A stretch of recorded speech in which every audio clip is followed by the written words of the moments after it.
Hi, YouTube. All right, everyone got their game faces on.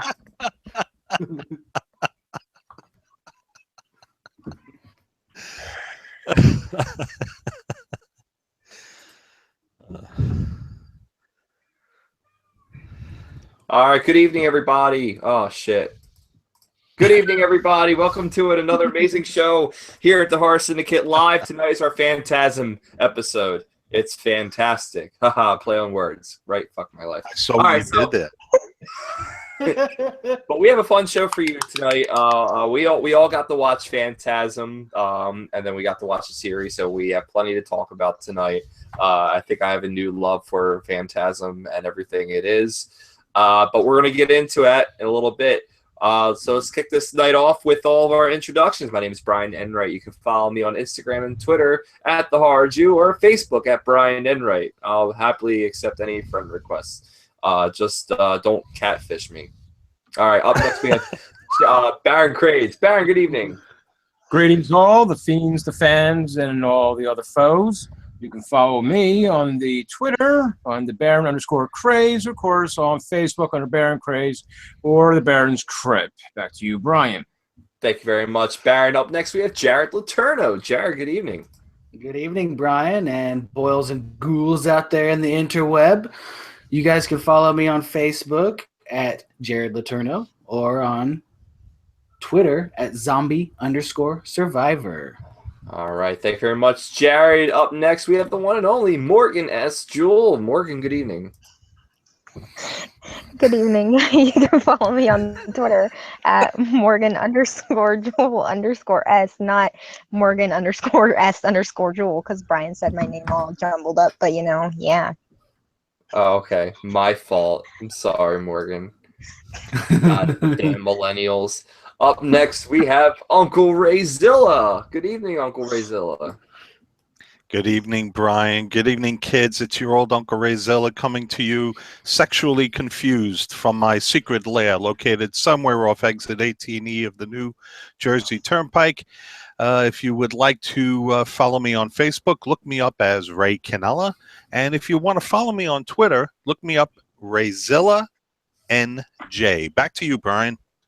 All right, thank you very much, guys. And our President Fuhrer Razor will be joining us very shortly. Just waiting for him to come on up and talk some Phantasm tonight. But as we get ready for our big show, we have our Bloody Steering Roulette brought to you by Jared Letourneau. Jared, good evening. What do you have for us tonight?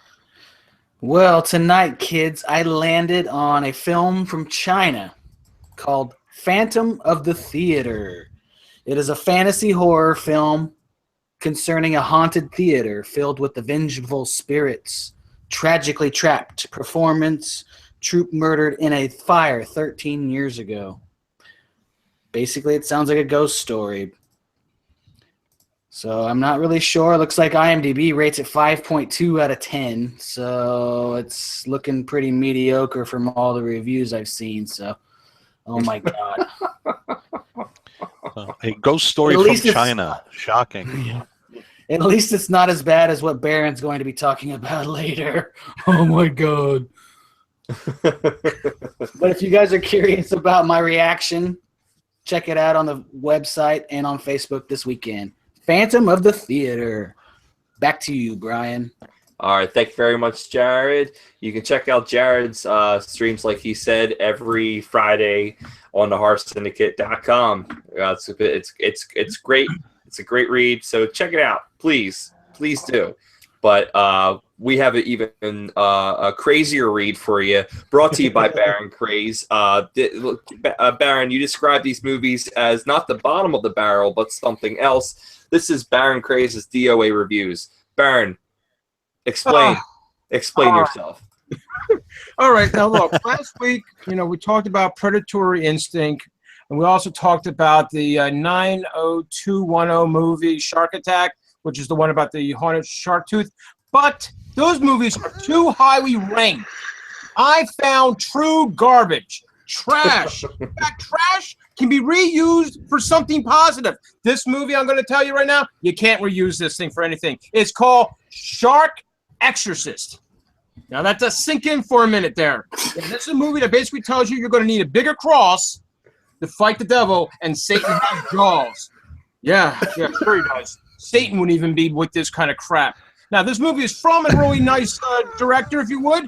I don't know how nice you want to put this. His name is Donald Farmer. He's made some incredible movies like The Erotic Vampire in Paris from 2002. I know Morgan's probably seen that film at least once. Of course, there's also Chainsaw Cheerleaders from 2008. Ray Zilla's probably going, I got to see more of that.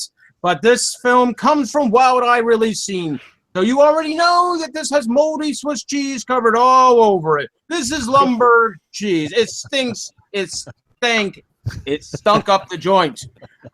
This film is basically, yes, you know, you take your Exorcist, your Jaws, and you shove it together, and maybe you get something nice. Doubt that. Not going to happen with this thing. You could watch Sharkenstein and have a better time with this movie. In fact, we have here a nun who basically kills somebody for some reason, but it doesn't really matter because no one cares. Then we also have this entire story is a $300,000 wraparound for probably some sort of tax aversion. You want to get some tax dodge out of this thing because I don't know where the $300,000 went, but it didn't go into this damn movie. In fact, you could watch Raiders of the Lost Shark and you would have higher ratings for that one. This one is already out of 4.1 and sliding down the trail. And when I say sliding, I do mean on the brown stuff there, the slippery stuff. It is diarrhea plus 5 times there. I mean, listen, I didn't know the Vatican had a special shark division, but they do because we got a priestess going after people who are turning into sharks because they look at pictures of sharks. I didn't know that the devil worked for magazines. Hell, it's a dying art breed anyway. And if we're talking about those sharks out there, let's get it straight. This is a purple shark with glowing yellow eyes in it that flies through the sky. Gee, oh my. Yes, we even have the Ghost Whackers. There's a company called Ghost Whackers who's getting the psych kind of episodes here. I don't know how the camera's not on for the scenes, but it does happen, and who gives a shit? Nobody here. And in fact, at the end of the damn movie, we got somebody in an aquarium who sees a toy shark and basically turns themselves into a shark. So basically, this is what we need from Lloyd Kaufman. If he ever listens to the show, Lloyd, we need a toxic shark. Avenging, which takes place on Father's Day during an ill-advised belated Easter hunt while playing with a symbol monkey from Monkey Shines on a giant pile of Christmas items. That's what we need because that would make more sense than this crap that I saw, and I don't like to see this crap anymore. So there we go. Next week, it will be one of those 2 films I mentioned earlier. I hope you all enjoy. And by the way, if you do want to purchase this damn movie, it's available through Amazon, so you can go to the Horror Syndicate site and get it. It only costs you $14 damn. I would do it, folks. $14.99 actually. So enjoy that. That sounds expensive. Well, that was the budget for the shark. That was more for the shark. Forget it. The shark That didn't was the budget for this. Oh, yeah. The power of Charlie compels you, it sounds like. Yeah, the power of crap compels you. Yes. All right, so that's the wrap up for the DOA. All right. Thank you very much, Baron. And guess what? You wanted it. Here it is. Phantasm. Boom. Boy. Right. Okay. All right. So we're going to Yes. basically, we just brought to you by Baron. We have a little bit of intro music, bringing some Phantasm in. I know people here at the Syndicate can't hear it right now. You probably can't hear it as well, but yeah, we got a little intro music with Phantasm here, brought to you by Baron Craze, getting into our Phantasm episode. So, oh yeah, so Phantasm. I'm looking forward to talking about it tonight. I think it's my new favorite thing ever.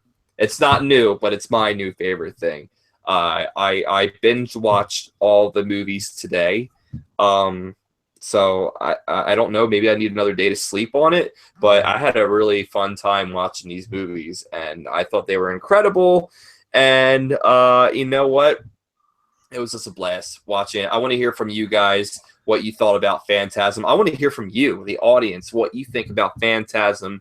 Talk about it. You got the comments below here on Facebook as you're watching us live. We'll read your comments out loud. We'll read them amongst each other, and we'll read them after the show and laugh about it, about your stupid comments. I'm kidding. No comments are stupid here at the Horror Syndicate. So let's get into it. Phantasm. What did you guys think? 1979. Don Cascarelli brought us a warlock with some dwarves and the dead coming out from the grave and shiny balls going after people and drilling their brains out. So let's get into it. Phantasm.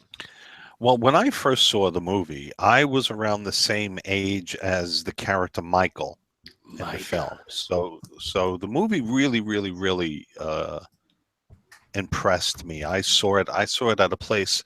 If we have some listeners, if we have any viewers from New Jersey, I saw it at a theater called the Mayfair Theater, and that would have been in West New York, in Hudson County near North Bergen, where I grew up.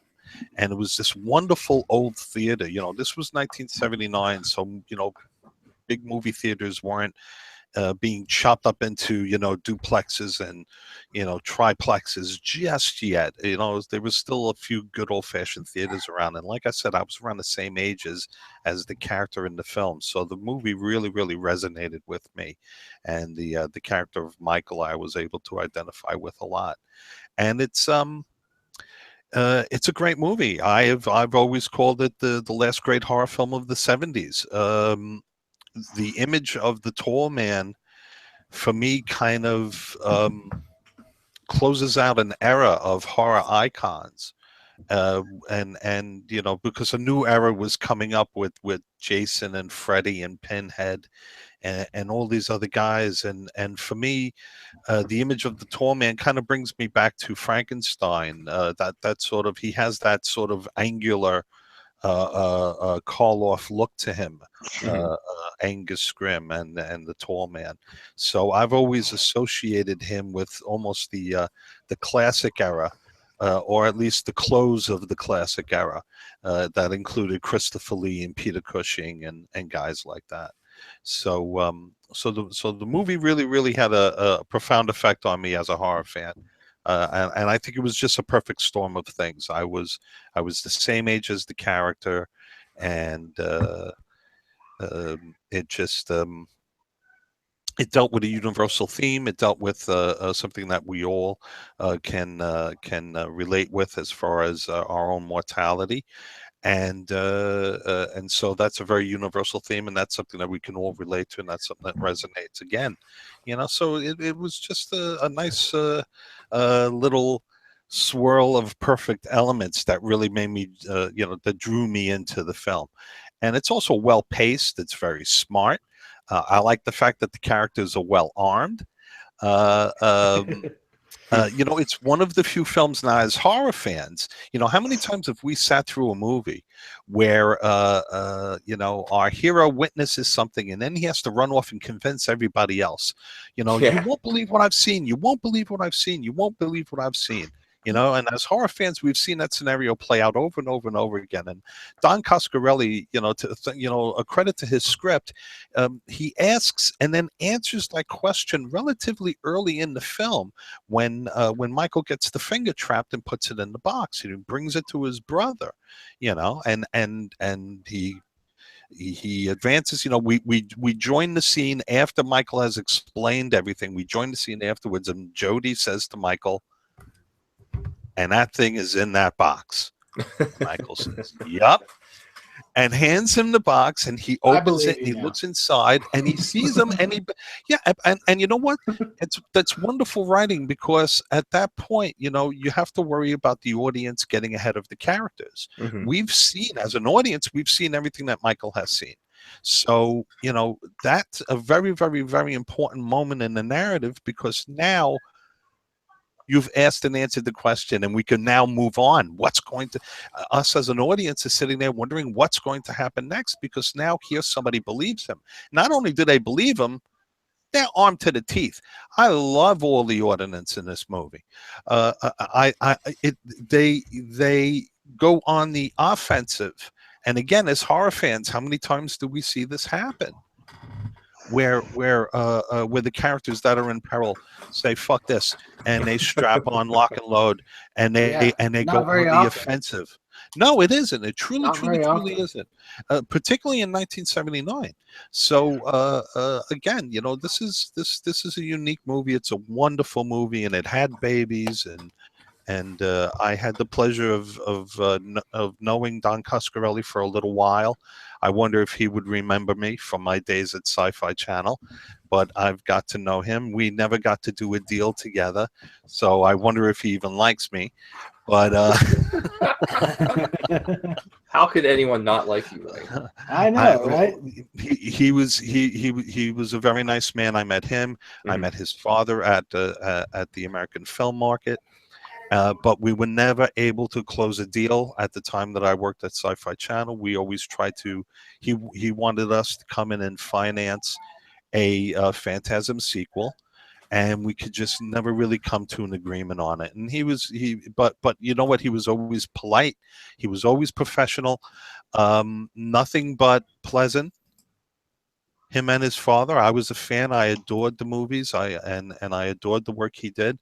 And it's a shame. I would have loved to have done something with him, but it never came to fruition. But the movies are simply wonderful. And I'll let somebody else jump in because I've yapped on too long. So somebody else, go ahead. Well, we have a couple pictures here with you and Angus Scrimm, Rayzilla, back Oh, you're ready to circa go? 1991. Well, Wait, I gotta see this shit. There we go. Look at that. Look at that hot piece of leg right there. There we go. And what's the story with why he decided the card, Rayzilla? He only had a black pen, maybe. Yeah, he only had a black pen, and the photograph I had was black. But that's him. That's at a Fangoria convention back in 1991. That I had a chance to see him and to see Angus Scrimm, and he was just fantastic. He loved his fans. He was a very nice man. He was a very sweet man. He stood at a podium and he joked and said to the audience, that not many people get to hear him actually speak. He had so few lines in the original Phantasm movie. And he took out a piece of paper and he said, I would like to now perform for you all of my lines from Phantasm. All 12 of them. And he had them on a single piece of paper, and he held up the piece of paper and read off. He performed each one in the voice of the tall man. And as you could imagine, the place went nuts. It lost all. He looked at the paper, he looked at us, and he just said, "Boy." And of course, the whole place, kids are screaming. People are losing their minds. The whole place was packed. This was at the Pennsylvania Hotel in Manhattan. If any of the folks out there know New York City, it's across from Penn Station, and that's where a lot of the great Fangoria and Chiller not Chiller, but creation conventions were held there. But yeah, so that's me getting throttled by the tall man. And yeah, the picture the picture I bought, he only had a black pen, and the picture I bought had a black background, so he signed the side of it. He signed the corner of it. Well, that's gotta be really awesome. That must be a treat.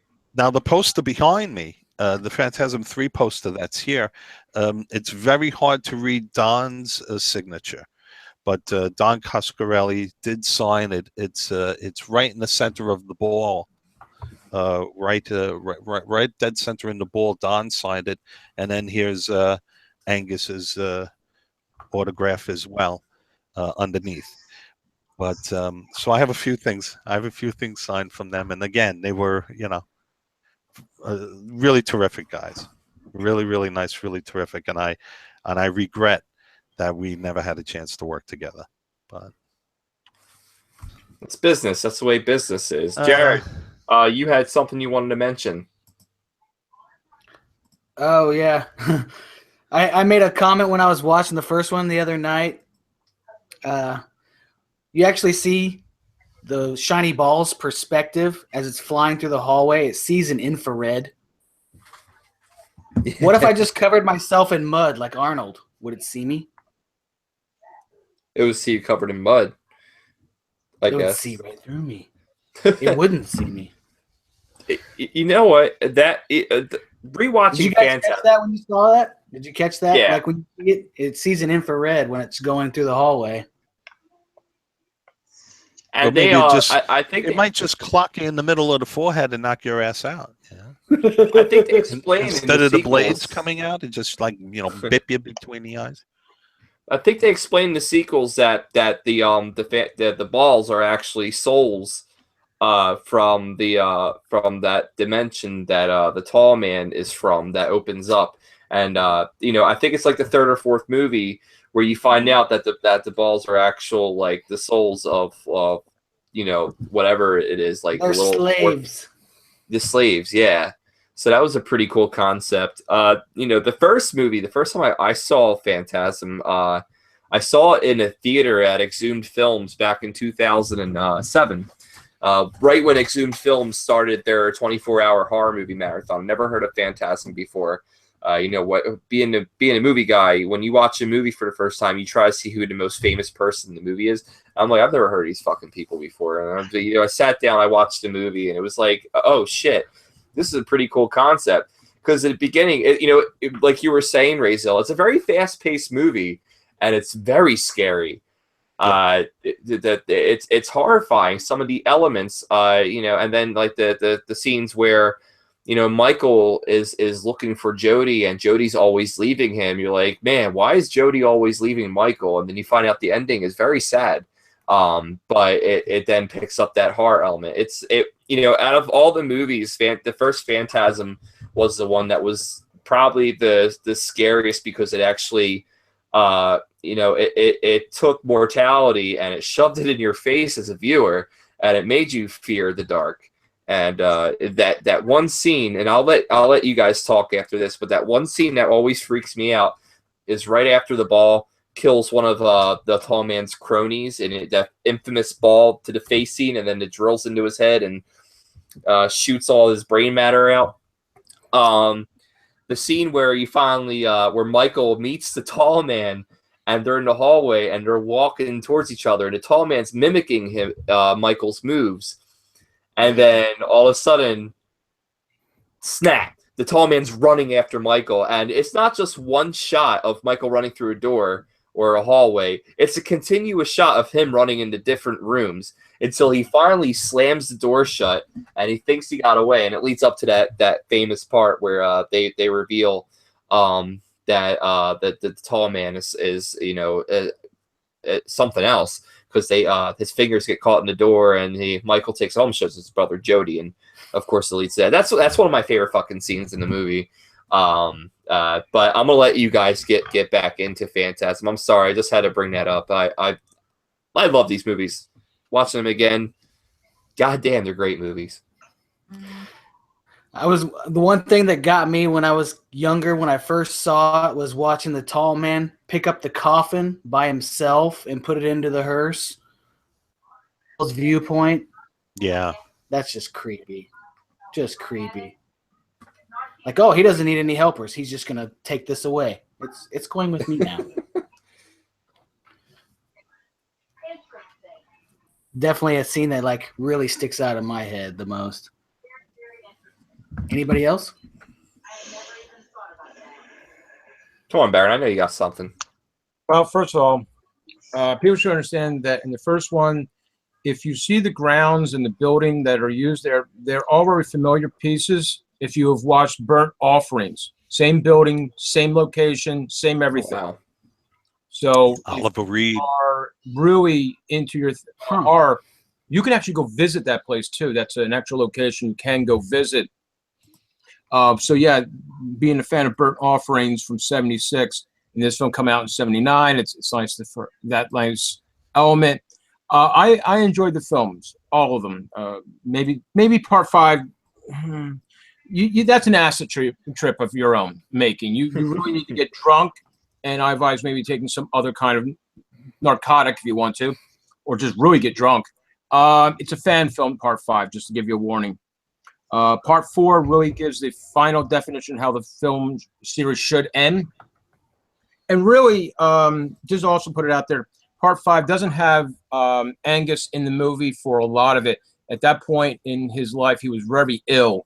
So what you get to see of him is very limited roles. But from what I understand, when he was on set, once he got into the makeup chair and he got everything done, he was the tall man at that moment. So no one ever talked to him because he didn't act very nicely to anyone after that.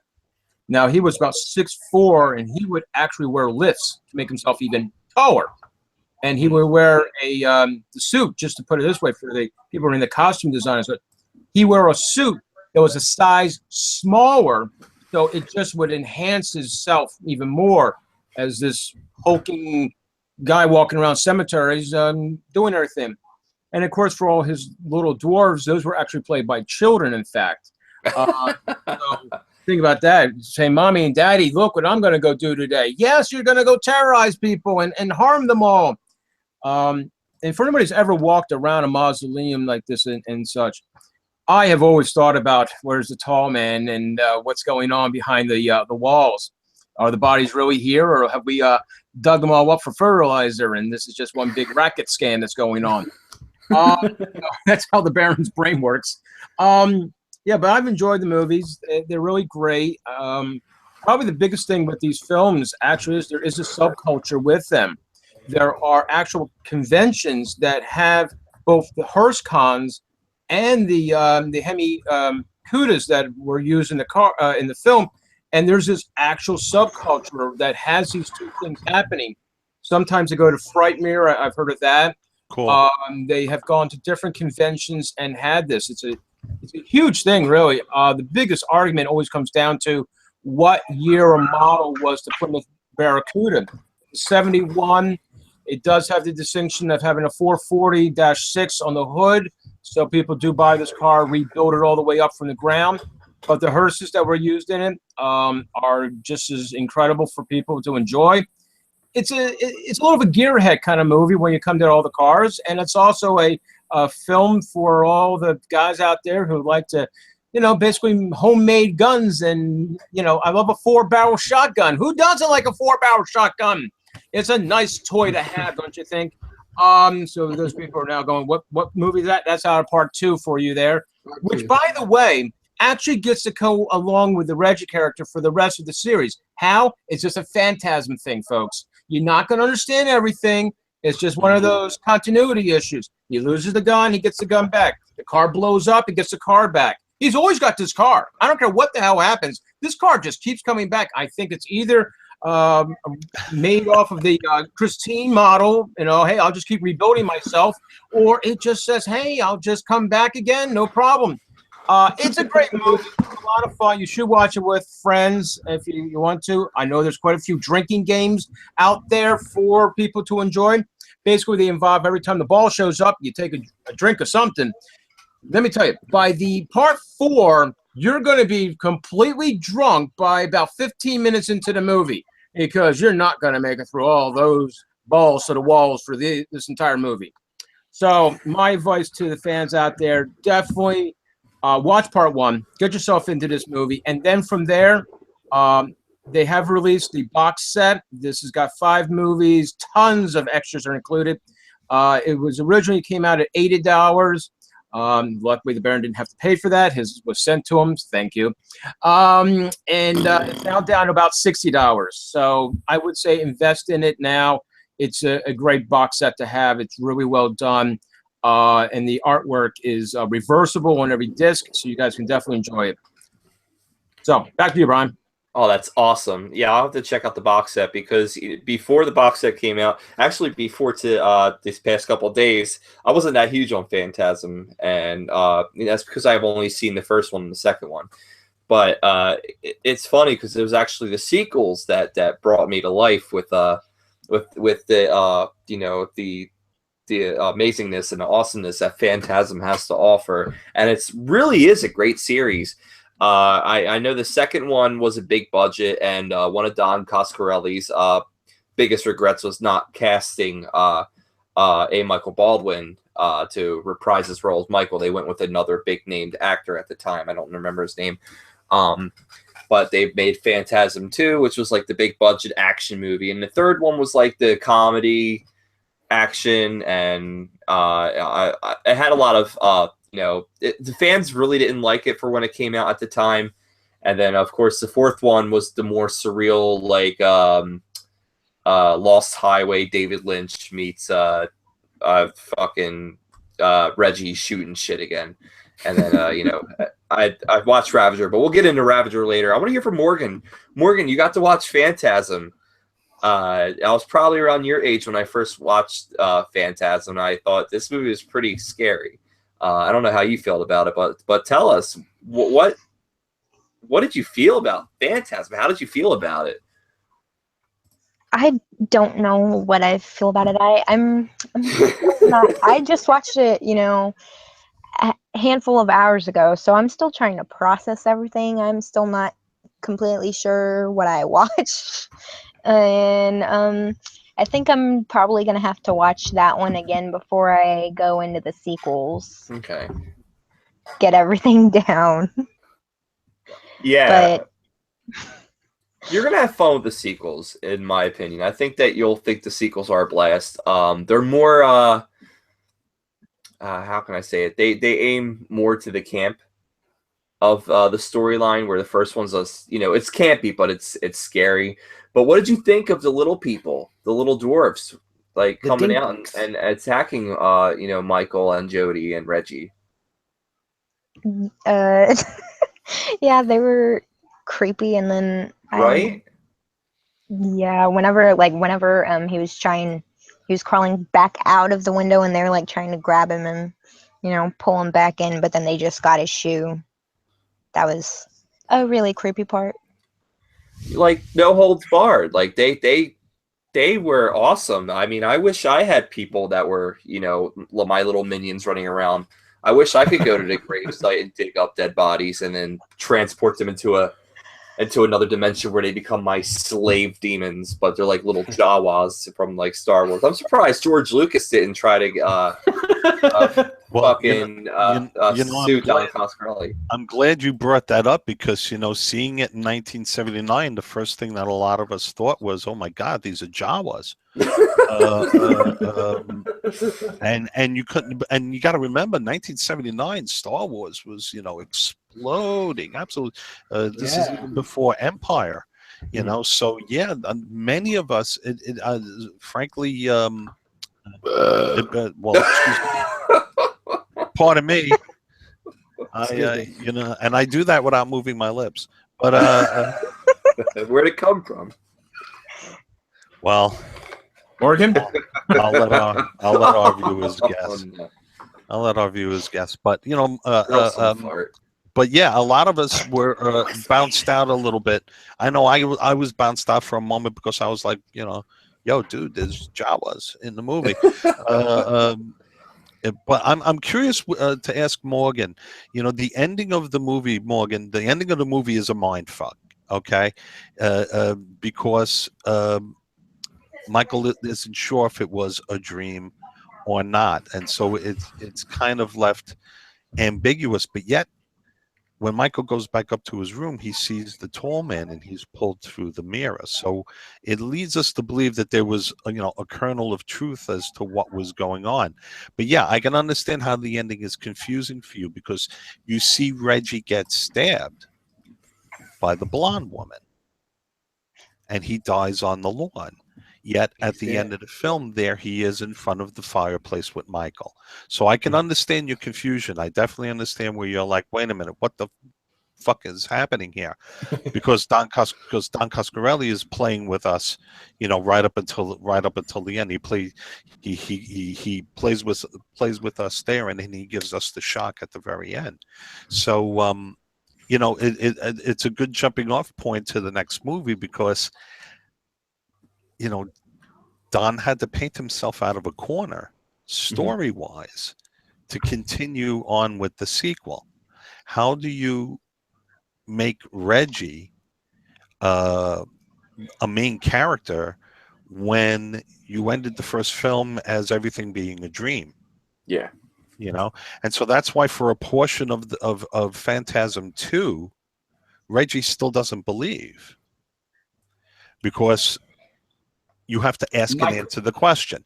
You have to, when the part of storytelling and conveying that to the audience is, you like to assume the role of the audience at a certain point, and you ask and answer a question. So he had to kind of paint himself out of a corner. And so the beginning of number 2 is a little bit clumsy. It's a little bit awkward. We get a retelling of the first movie. You know, there's a little bit of a flashback, and also too the additional footage. If you notice, they keep whoever the stunt double is for Michael, they keep his face turned away from the camera, so we can't tell that it's a stunt double jumping out of the window. And then, holy shit, they blow the piss out of that house, don't they? Bob Boom. They must have heard that one from a few miles away. That's an impressive explosion. On camera. There's only one other film that I could think of with such a huge explosion. I think it's Friday the 13th, Part 7, where they just blow the living shit out of this building. And like local towns complained of the explosions and shit like that. But when the crews actually pull, I mean, that explosion's so good, I think Don uses it twice in the movie. He had to squeeze every penny out of that shot. So he uses it, I think, even later, like 5 or 10 minutes later in the film, he uses it again in Part 2. But it is a little confusing. It's a little clumsy and a little, you know, the first film is great. It's a gem. It's a jewel. And then he gets asked to do a sequel, and he has to kind of get the Reggie character on board and believing. Yeah, and you can't even dismiss it as like, you know, say for example, like you can't even dismiss it as these movies not being canon, because they're all written and directed by Don Coscarelli, except for the Ravager, which is directed by it wasn't directed by Don Coscarelli. I'll get the director's name. It was actually co-written by Don Coscarelli. So that may be one that you don't have to consider canon. But yeah, you can't really do like a Halloween effect on it, where, you know, after the third one, it's no longer canon, you know, for Halloween. Where Phantasm, every single movie is directed and written by Don Coscarelli, and it's his story. It's his story, and he's still moving forward with it. So everything that happens in every movie is officially canon. You, as an audience member, you kind of just have to roll along with the punches. But I understand your point, Ray, because Phantasm was 1979, and when did the sequel come out? Was it 1987 or something along those lines? It was a bit later. Yeah, and David Hartman directed Ravager. Thank you, Baron Craze. And you know, it was like almost 10 years later where we got a sequel to Phantasm 2, and of course it was a big budget movie, but it was still directed by Don Coscarelli, and you know, it's still legitimate canon.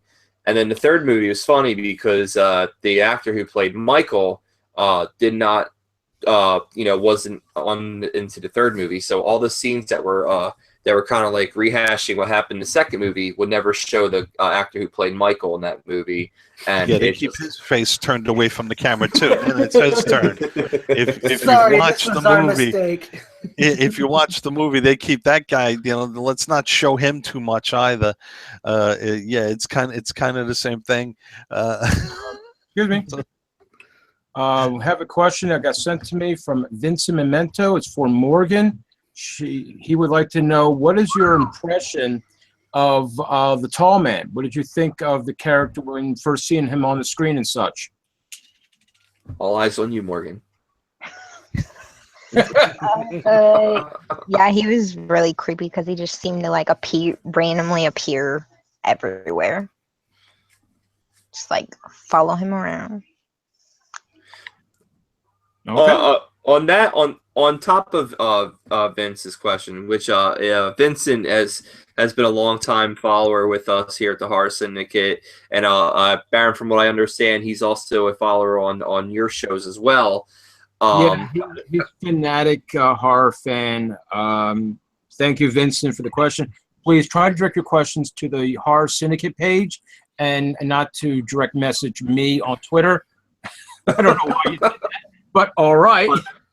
But adding on to Vincent's question, Morgan, watching The Tall Man, I know you still need a day or two to process it. Believe me, it took me 10 years to process Phantasm.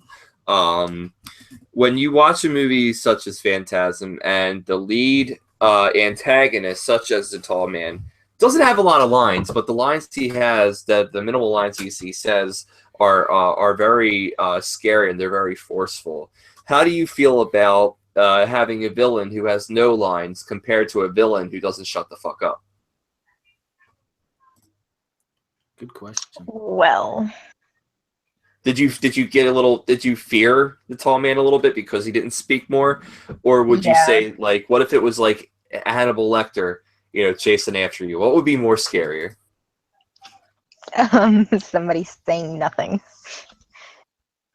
Probably Okay. be like, why are you doing this? And they're just not saying anything. Yeah, no motivations, more You're like, scarier. okay, thanks. Yeah, actually, this is a round table question. What do you guys think? While we're on the topic of Phantasm the Tall Man, it also goes out to the people listening and watching at the Horror Syndicate Facebook page and Twitter and YouTube. What's more frightening? An antagonist whose motives are kind of clear and they won't talk, he, she, let's not, be gender specific here. They won't talk or say anything. What's scarier? An antagonist who doesn't say anything and comes after you versus an antagonist who doesn't shut the fuck up and still comes after you? What would you fear? I'm asking you guys here at the Syndicate. Let's start with Jared. Jared, what do you fear most? Just like Morgan said, somebody that doesn't say anything would be much more scarier. And to draw back to his stalk down Main Street, and then he stops in front of Reggie's ice cream truck and looks amongst the ice cream and almost looks like he smells it. Yeah. That was kind of creepy. And he was just looking at ice cream.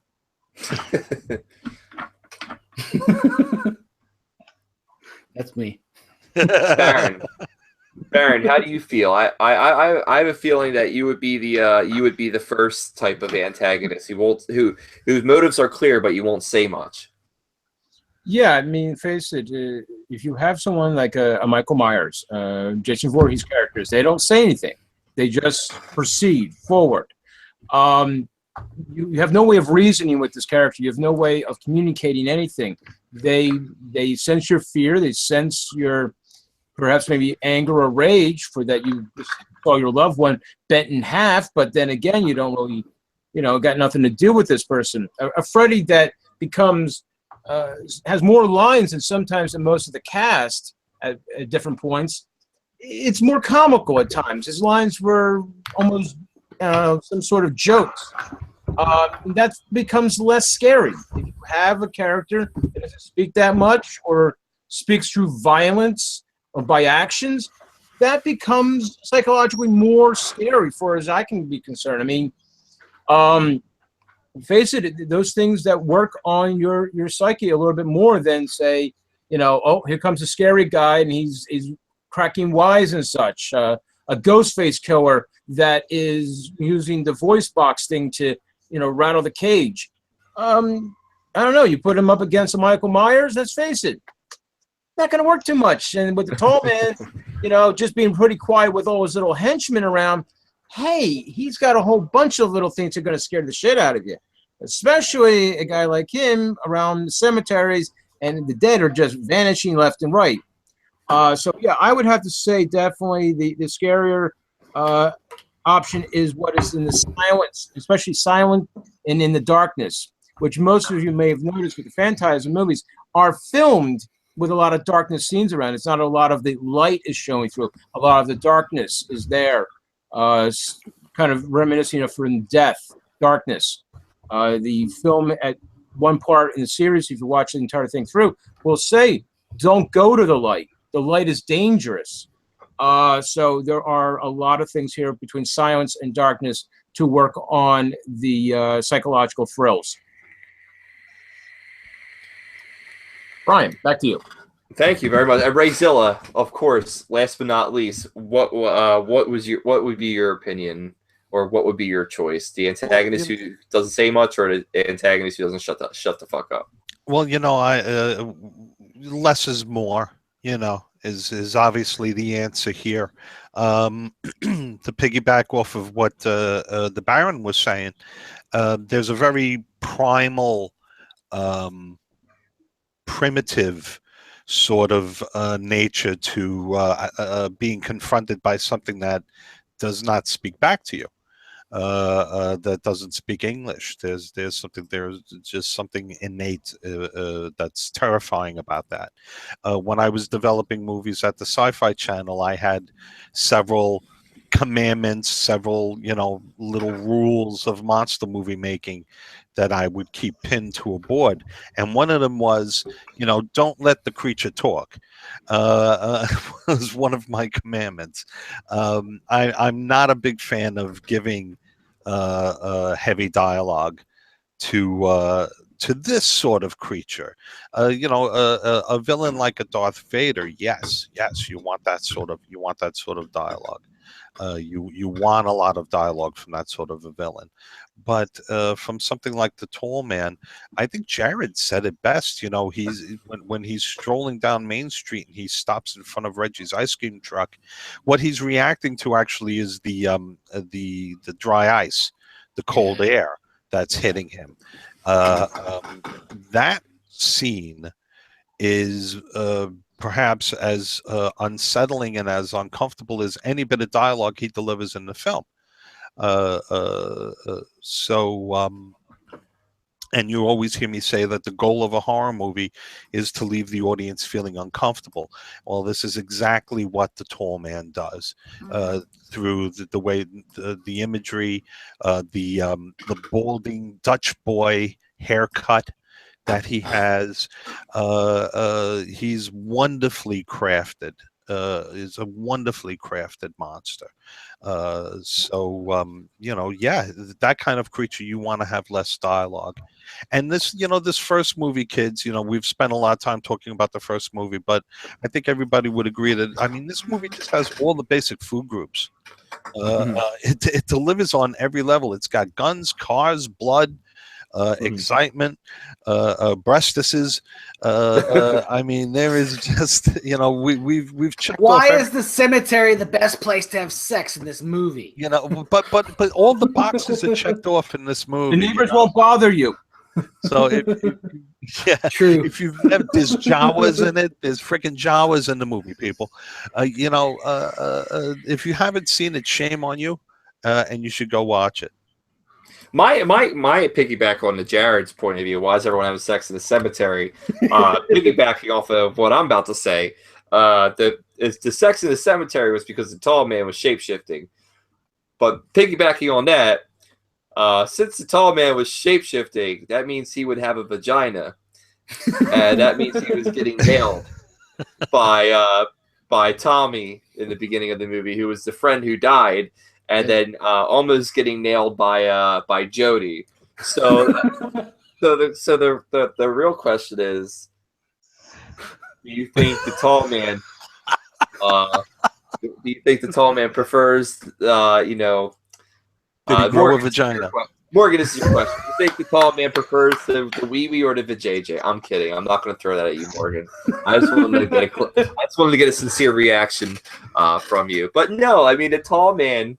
He morphs into, different people, and he morphed into this girl at the bar, and she was having sex with Tommy in the beginning, and she looked like she was thoroughly enjoying it. I know Ravager explains that, the woman was one of the Tall Man's minions, but it's not how it worked in the first movie. Moving on. We get to the second movie. We're just going to talk about all the sequels together, because I know that a lot of us out there have not seen the sequels. On Facebook right now, if you're watching, you have seen the sequels. Let's talk about the sequels. Comment below. We'll read your comment out loud. But the sequels further explain the story, and the story is pretty cool because it actually opens more about what happens in the first movie.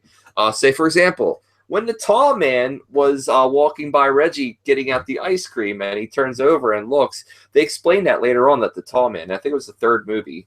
Correct me if I'm wrong. The third movie where they find out that the tall man doesn't like the cold. Because in Kind of like the home, Blob. He doesn't like. Yeah. Yeah, kind of like the Blob. He doesn't like the cold. Yeah. But yes. Yeah, he does.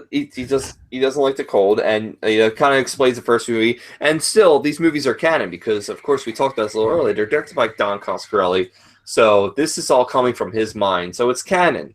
It's not like this is fan fiction. It's not like some.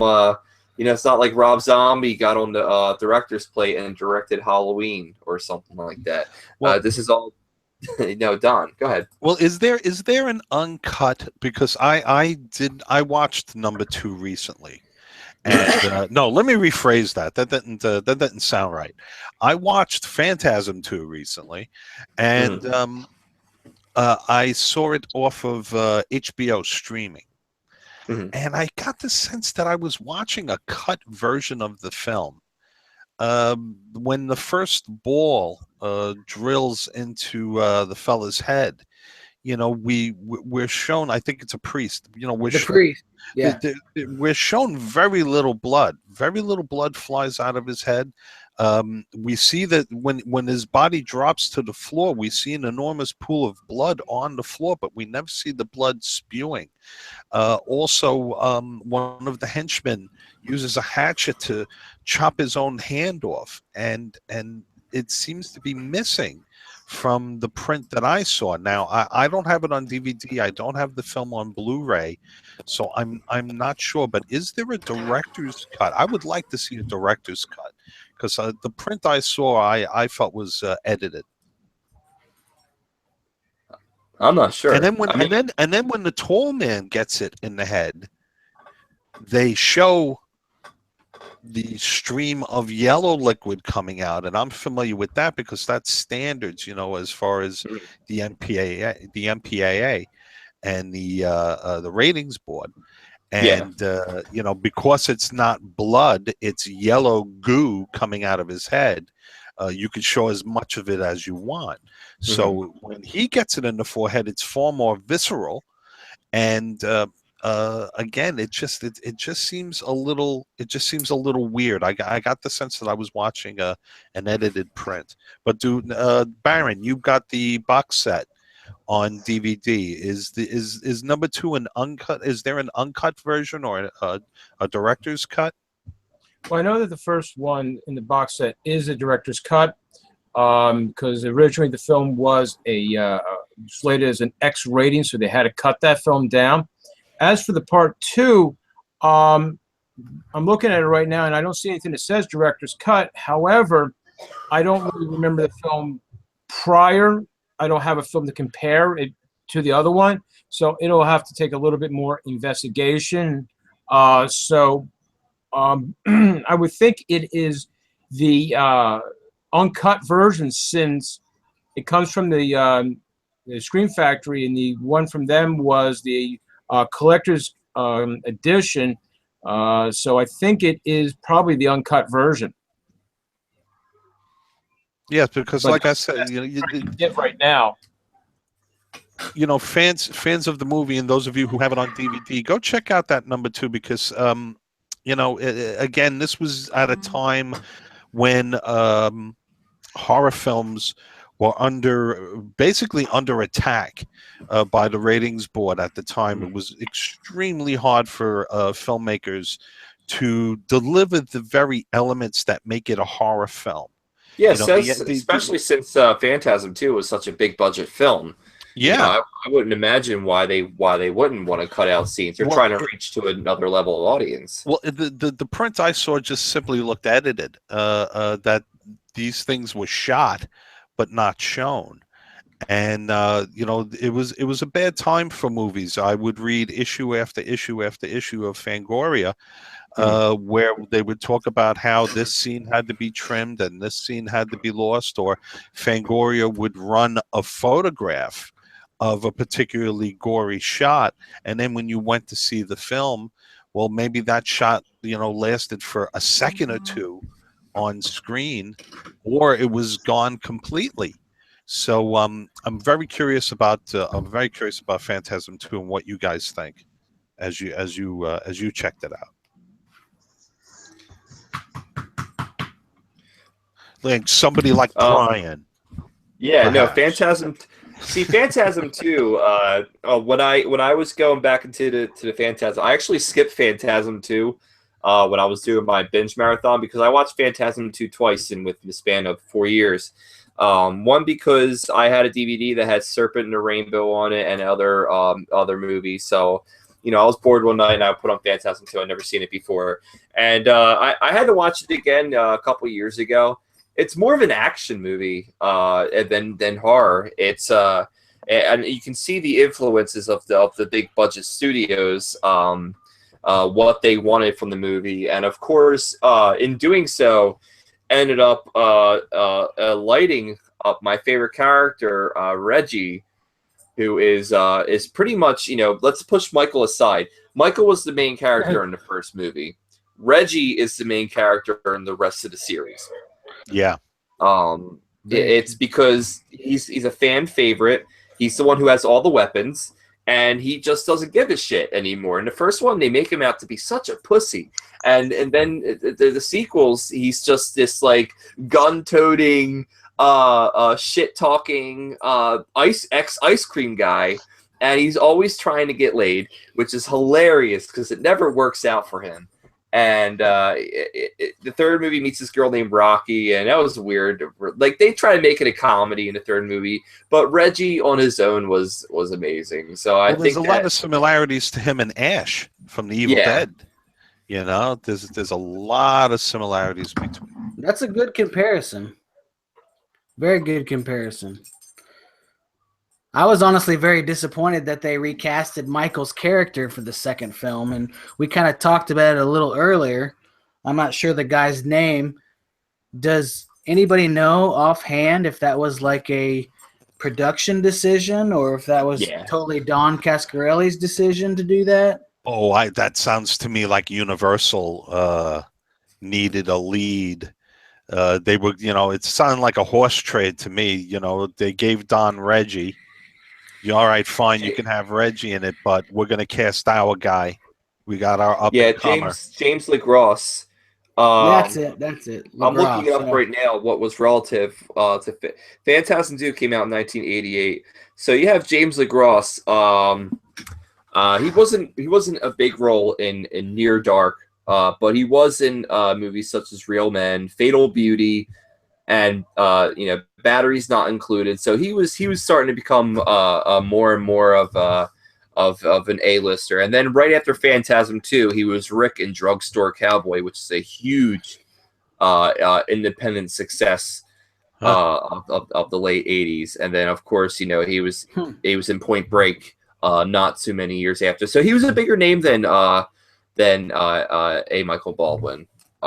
Kind of a pretty boy. Yeah. And if you look up the bio, Don Coscarelli always talks about how his biggest regret with Phantasm 2 was not casting A. Michael Baldwin. I bet the studio strong armed them because they put up the dollars, they did the distribution, so they get to say who's in the movie. And it was a horse trade, he was probably lucky to keep Reggie. Yeah.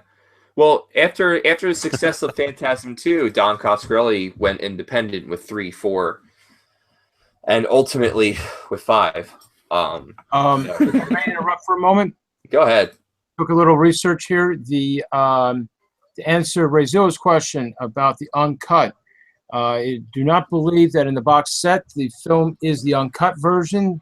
I am basing that off of the 95-minute feature, and if you look it up on Internet Movie Database, it's about the same length. So I would have to say that this film is not the uncut. However, it does include the deleted scenes and additional other scenes that were done for the film.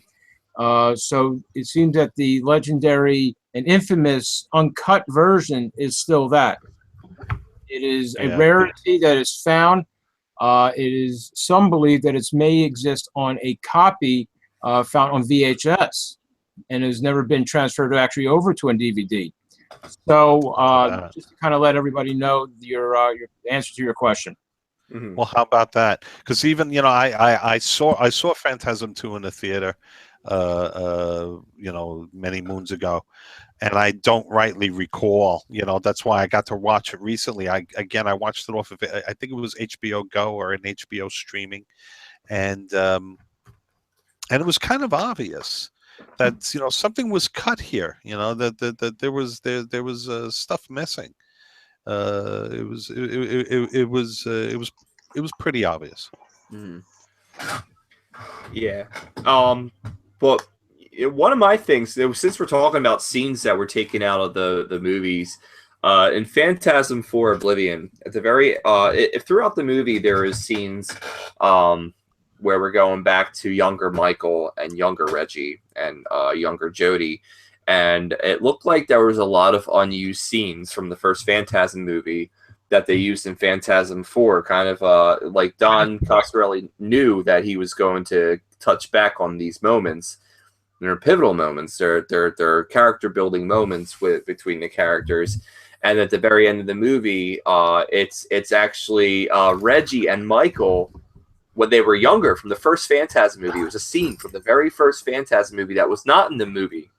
It was footage from around that time. And it was Michael and Reggie driving in a truck, and they're like, "Where are we going?" "Oh, I don't know." And then like you hear a voice say, "I'm dying," and it's Michael from the future who says it out loud. He says, "I'm dying," and Reggie and Michael like kind of just look at each other like, "What was that noise?" And then I believe it was Michael Reggie said, "Oh, it must have just been the wind." So the thing that baffles me is that. Don Coscarelli, like, you think he knew about this? Like, maybe one day he would get a sequel where he can touch back with all this footage that he never used? Or do you think that these are just dropped on the cutting room floor because they didn't make sense in the first movie? More than likely, it's reverse engineered. You have no clue whether something's going to pop or not. And maybe he was just, mining for any sort of footage that he had. Maybe he stumbled across something. Actually, I would disagree. Huh? I would disagree. I'm sorry. Basically, Don, for his fourth film, did not have the budgetary means. He had great poster, storyboards that were done. A big story was for it. And at one time, the film was even called 1999 Phantasm. And what happened was, yes, there was a lot of footage that was used in not used in part one that he did have. And he basically used that as a part of the film, part of the stock for the fourth one to balance out the full movie. Because basically the funds got him halfway. So he knew that he needed to go back and grab what he could from the other films, and more or less, I don't want to say a collage of scenes were put together, but there were a lot of different scenes. In addition, in that fourth film, there was a stunt person who was trying to make a name for themselves and decided to do a lot of fire stunts that weren't maybe done to the best of safety protocol. But that person was trying to make a name for themselves and said, "Sure, blow the car up while I stand next to it, no problem." Or, "Yeah, let's blow the car up while I'm sitting inside of it." The poor stunt person did get small burns on their feet because they didn't realize the material that the boots were made out of was going to melt, and didn't realize, hey, gasoline does soak through clothing too. Yes, well, part four does have a lot of explosions and things into it. It's usually a simple rule in understanding in filmmaking. When all else fails, blow shit up. Because people love things that blow up in really big fireballs. And they blow up a lot of shit in these movies. Yes, they did. But yes, but the answer, I didn't mean to counterpoint you, Rezoa, but Don did go back and he used footage that he had from part one on purpose because he only had enough of the budget to make half the movie. It was from necessity, you're saying? Yes. Not haphazard. How about that? That's even that. Well, that's a better story. You Yeah. know that the funding ran out, and that thankfully he had the footage that he could draw back from. Well, in my opinion, the fourth one is actually the strongest out of all the sequels. Where you can tell that number two was big budget studio. You could tell that number three was trying to be of a more of a action comedy. But the fourth one is where we go back to that original Phantasm feeling from the first movie that brought us, and it was the fear of being alone, the fear of dying, and it was all these subtle moments. And you know what? Yeah, I think that it was a blessing in disguise that they ran out of the as you're saying, Baron, they ran out of the budget for the movie, and they had to use all these unreleased scenes from the first movie to fill up these parts. And the Oblivion, in my opinion, is the best sequel out of all of them. Not only that, because not only is it because it's the true official ending. I'm not going to count Ravager, even though it was co-written by Don. I'm not going to count it. I watched it today. You have to be like a diehard Phantasm fan to actually enjoy the film. I know Baron and I were talking about it earlier. And we'll get to your opinion about Ravager. I don't know if anyone else here has seen Ravager. No, I haven't. I still haven't seen it. Okay, so it's just me and Baron. But I honestly, in my opinion, My dog ate my homework. Oblivion is the best sequel out of all of them. The third one was probably the weakest, but it was still good. I'm not dissing the third movie. It was still a good movie. It was still a fun movie. Reggie still kicked ass. But the fourth one was I think the fourth one was the smartest sequel, and it was I like depressing movies. It was the most depressing sequel. It was we go back to these old fears of dying, and it's very well executed. While we're on that topic, but yeah. So, but Oblivion, the ending, it's the true ending, and it was just my favorite movie out of all of them. Well, I want to ask you guys, which was your favorite out of all of them? I would say 2 for me. Even though Michael was way miscast, I thought the storyline and it kept close to the original because it segued right from the original. Michael was institutionalized, so that's how they covered up what happened at the end of the first one. But I kind of agree with you, Brian. 4 does have that, that real feeling of the first one. But I like 2 a lot. Explosions and boobs. Yeah. Boobs. I just want to ask the group a question about the third film. And since the Baron has the box set, maybe he's uncovering little things, little tidbits, and this and that. But I found it weird about the third film that the original Michael has been recast, and then he disappears for most of the movie. Mm-hmm. I just found it odd. We used to say, if a character doesn't have enough dialogue, don't cast up that character. Mm-hmm. When I was developing scripts back in the day, if the character had less than such and such and such lines, why cast him up? Why pay the extra dollars? And I just found it weird that they got Michael back for number 3. They put him in the beginning for a little while, and then he disappears for a good chunk of the film, and I just found it odd. Is there any backstory to that perhaps the Baron knows about from the box set, or perhaps one of you fellas know about? Because it just seemed odd to me that you brought him back and then you underutilized him. From what I understand from the film and watching some of the special features and things, and again, I did not watch all of them yet. There's just so many. It will take you probably, if you're diehard at this, watch part 1 all the way through the entire box set. You're looking at something of probably in excess of 10 hours. I mean, there's just so much to view. But from what I understand, when they got the actor back, if you would, from in the part 3, they reshot the beginning of the film where we see the hearse kind of pulling away, and we see the transition of the character already. I believe one of the problems is that they didn't really, I don't think Don ever wanted to have the switch of the character, if you would, wanted to have the entire series maybe go with the same one.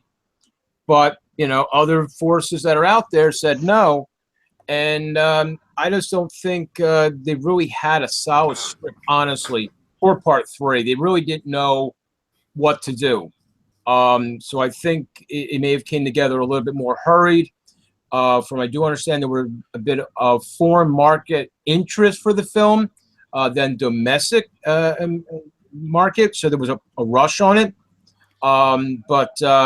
Yeah, I know distributors change from the second film to the third. Yeah, The second film's a Universal movie, right, and it changes over, and there's different things that do occur.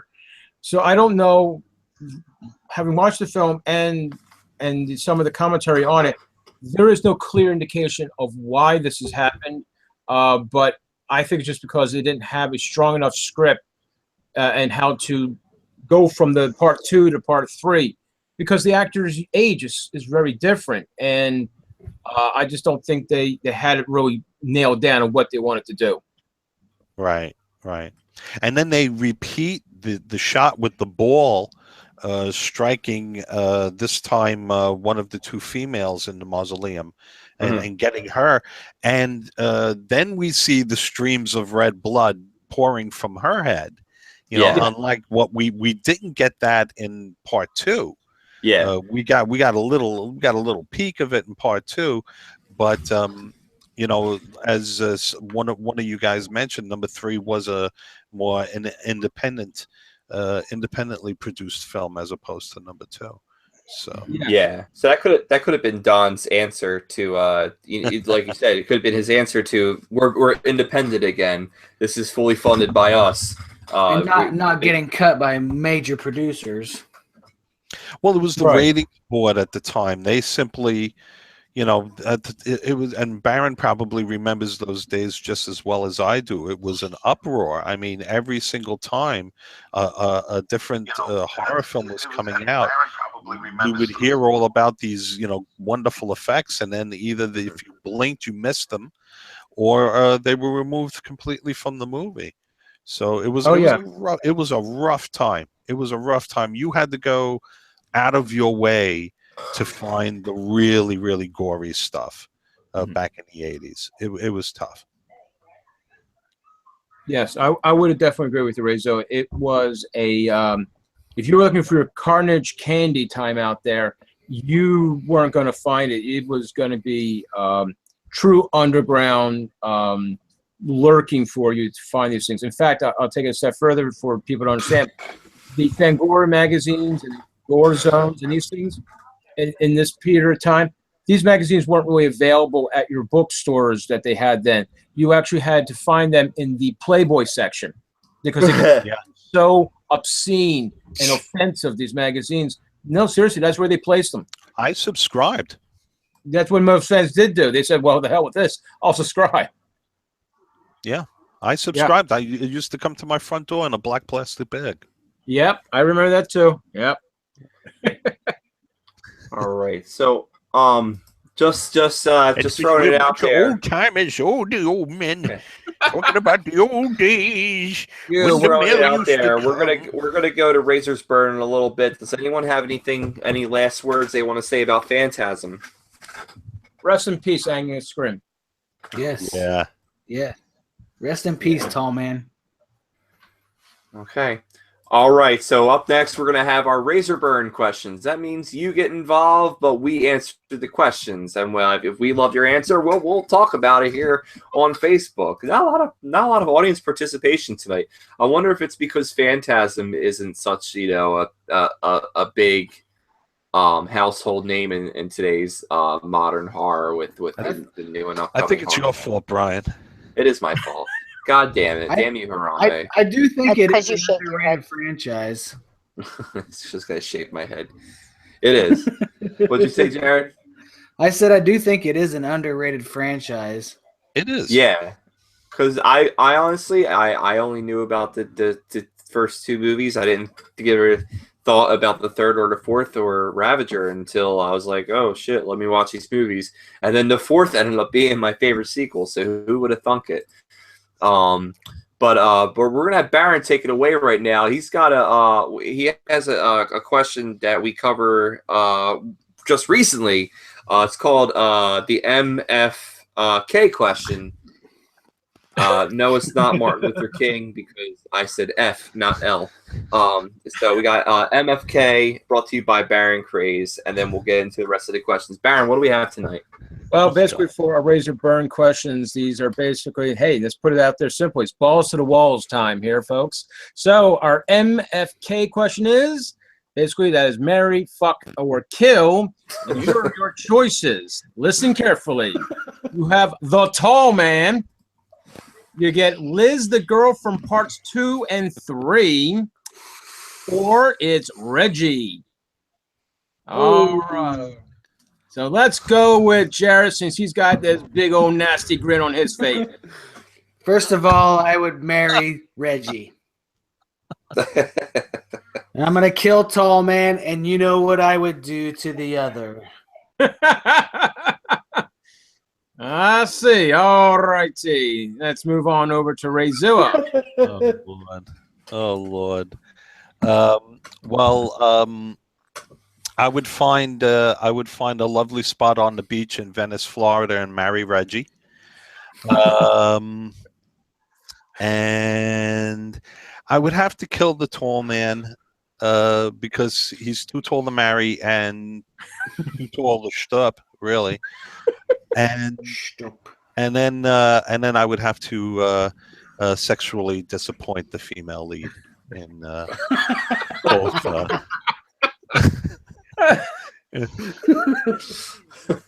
That's my answer.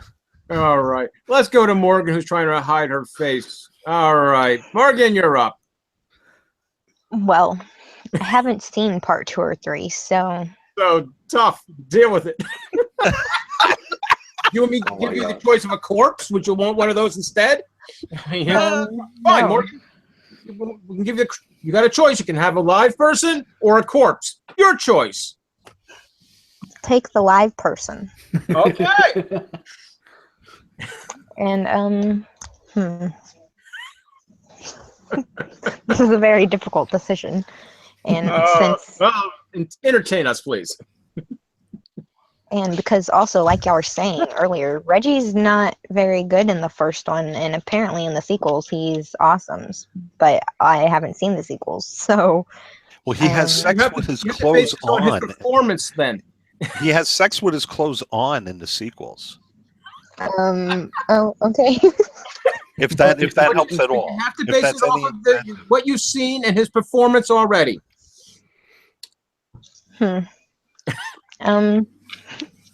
Let's kill him. Okay, we're killing Reggie.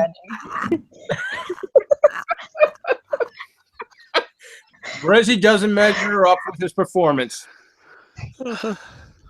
All right. And, got 2 left. Doesn't measure up.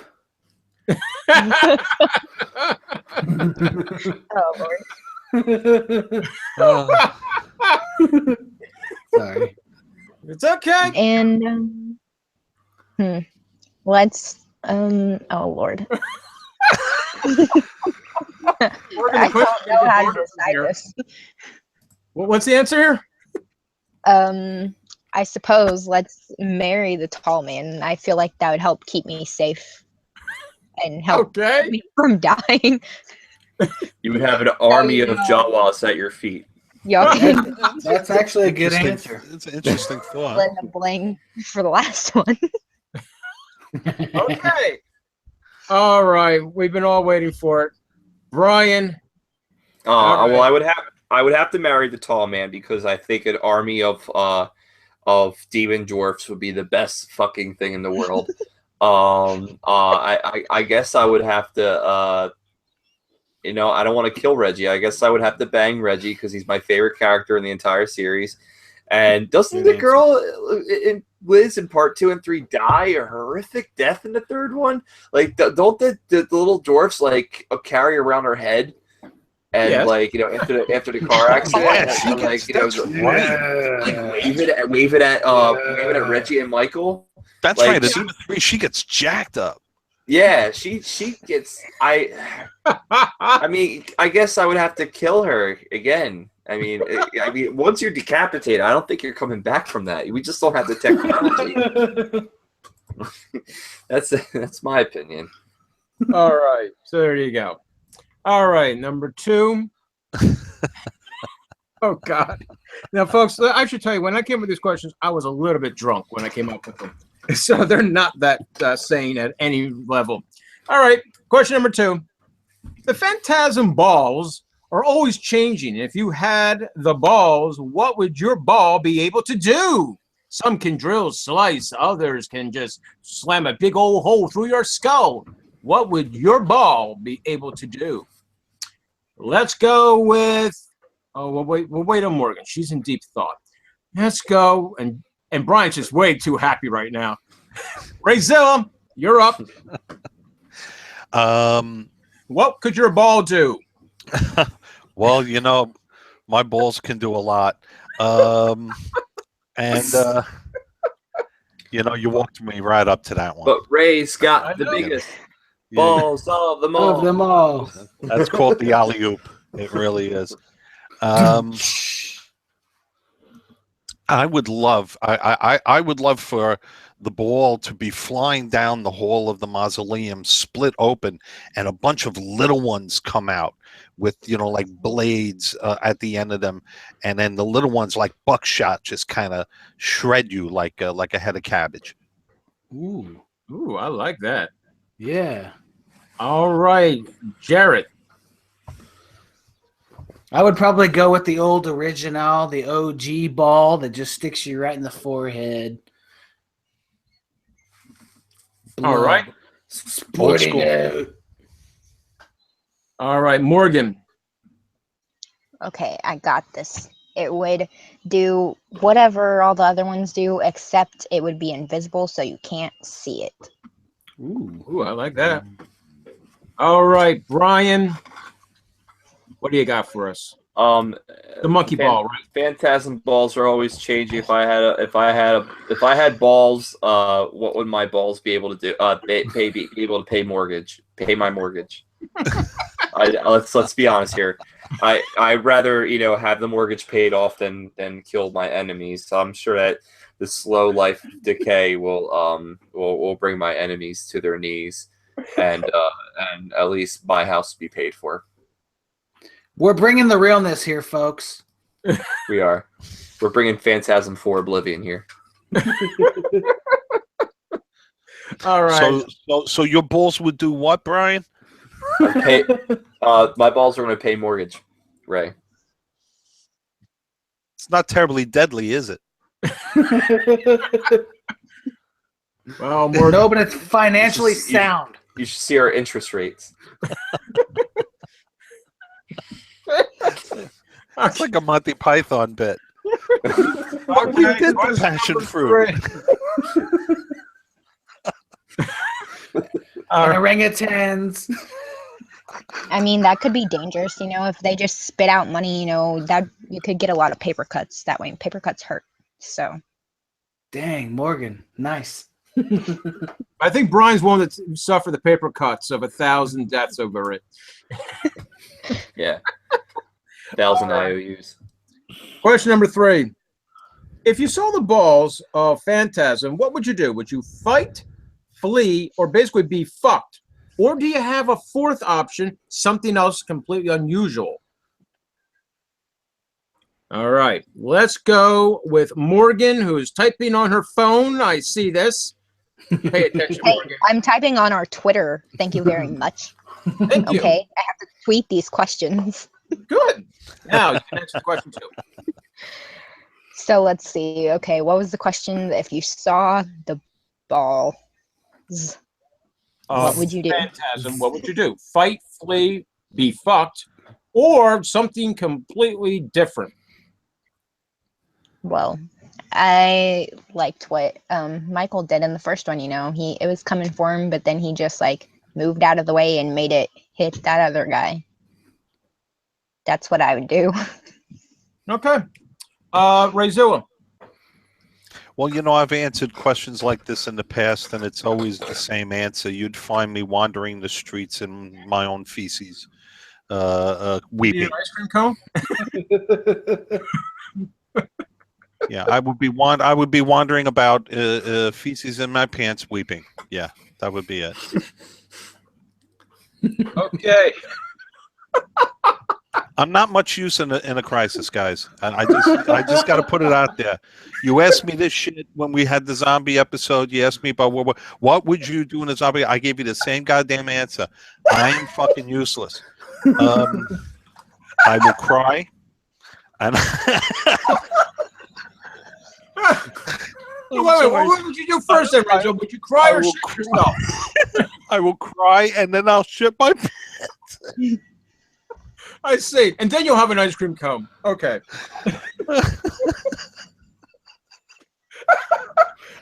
Okay. All right. Sorry about that. Rachel has completely lost it. So let's move over to Jared. I alluded to it earlier, but if I had the chance, I would slather myself in mud like Arnold would, because those things see in infrared. Hopefully they won't That's see right. me.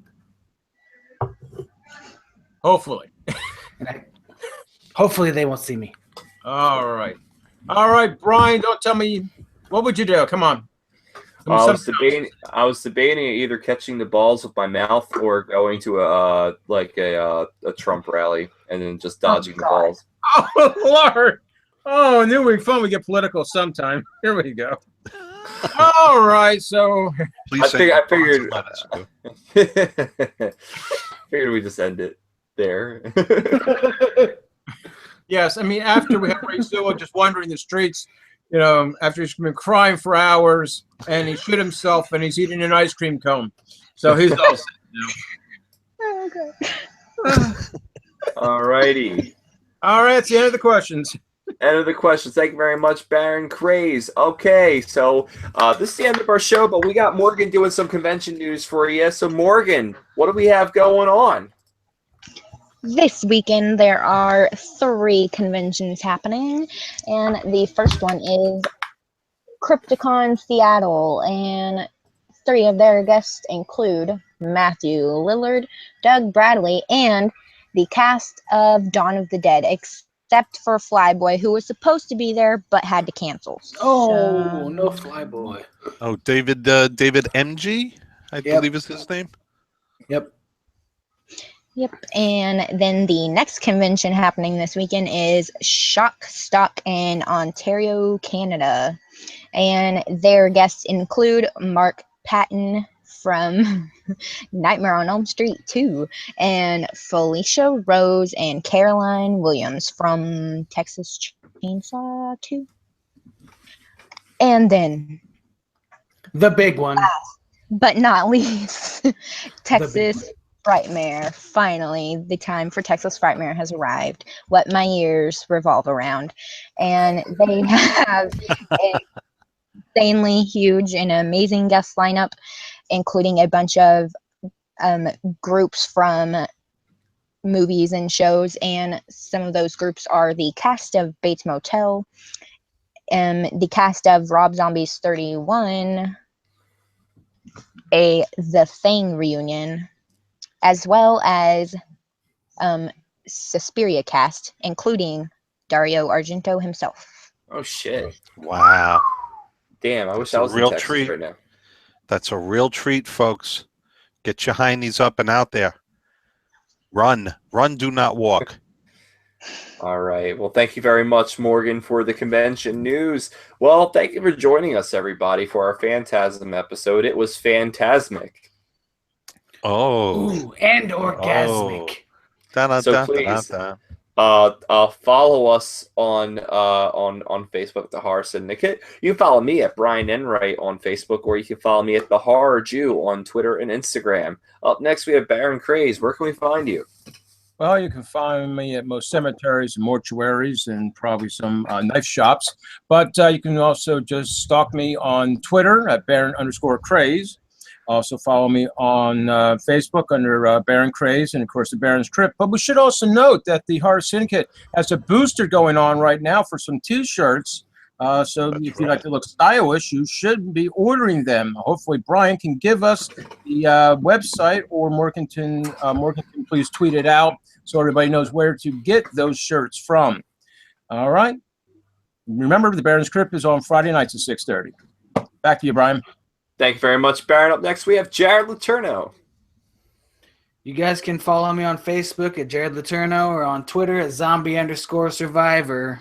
And make sure you pick up one of these shirts. The design's a little different, but they're kind of cute looking.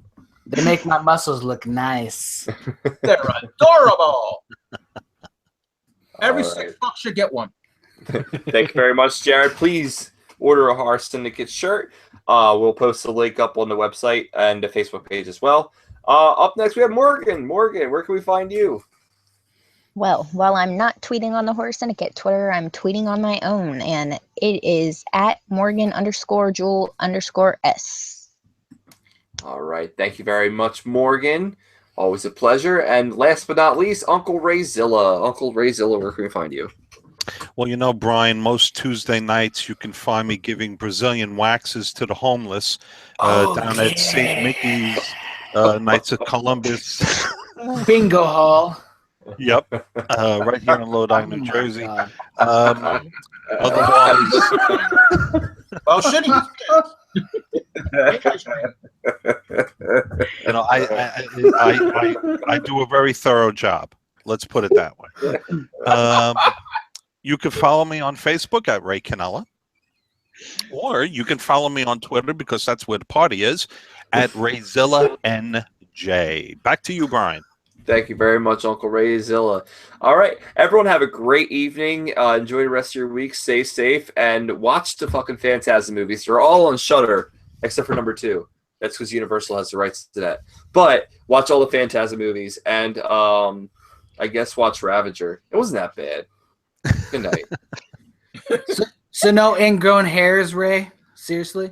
You're that good? Very thorough. Nice. All right, so we're still live on